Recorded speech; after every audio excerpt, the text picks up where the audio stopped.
আপনারা যারা স্ক্রিনে দেখতেছেন যে এই পিকচারটা, ইনি হচ্ছে জনপ্রিয় একজন ইউটিউবার, সাংবাদিক, খেলার সাংবাদিক, নাম হচ্ছে দেব ঘোষ।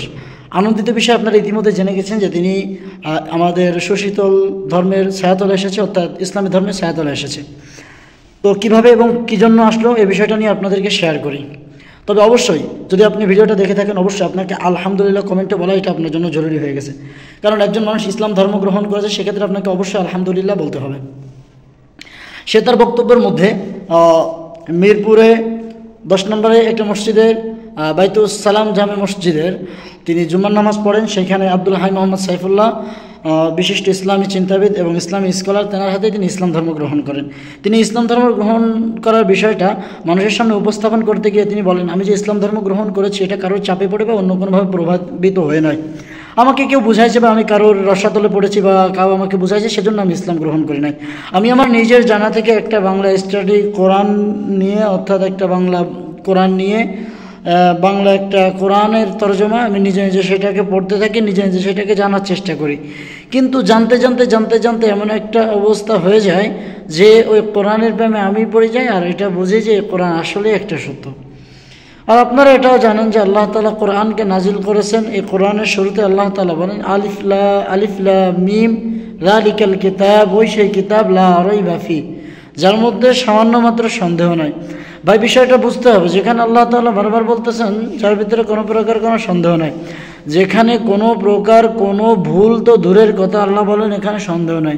পৃথিবীর প্রত্যেকটা লেখক সে তার বই লেখে, বই লেখার সময় সে বলতে থাকে আমার এই বইয়ের মধ্যে ভুল হতে পারে, ভুলগুলো ধরিয়ে দেবেন। অবশ্যই ভুলটা যদি যৌক্তিক হয় আমরা পরবর্তী সংস্করণের সময় ভুলটি শুধরিয়ে আমরা আবার নতুন সংস্করণ করবো এবং আপনার প্রতি আমরা কৃতজ্ঞ থাকব।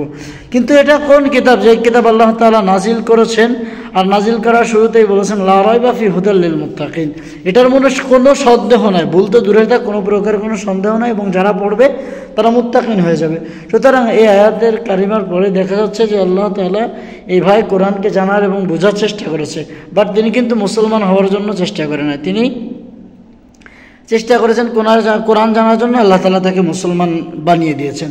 তো মজার একটা বিষয় দেখেন, আল্লাহ তাআলা কোরআন তেলাওয়াত এবং কোরআন পড়ার ভিতর আল্লাহ তাআলা এমন মুজিজা রাখছে, যেই মুজিজার বিষয় আমি যদি আপনাকে বুঝাতে বুঝাতে দিন রাত শেষ হয়ে যায়, তারপরে আমার মতো সামান্য এই ছোট্ট একটা মানুষের দ্বারা এই কথাগুলো নাদানের দ্বারা এই কথাগুলো বোঝানো সম্ভব না।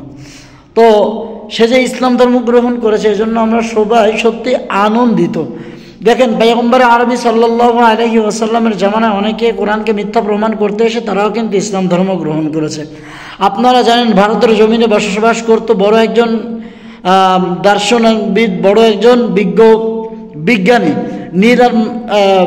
ভারতের বুকে তার নাম হচ্ছে শিবশক্তি মহারাজ। এই শিবশক্তি মহারাজ তিনি কোরআনকে রিসার্চ করতে গেছেন, কোরআনের ভুল ধরার জন্য অনেক অনেক অনেক অনেক অনেক অনেক অনেক চেষ্টা করেছেন। যতই চেষ্টা করেছেন কিন্তু কোনো চেষ্টাতেই পারেনি। অবশেষে কোরআন এমন একটা মুজিজা, ওইটা পড়ার কারণে আল্লাহ তাআলার পক্ষ থেকে এটা চুম্বকীভাবে তার অন্তরের ভিতরে গেঁথে গেছে, সে ইসলাম ধর্ম গ্রহণ করেছে।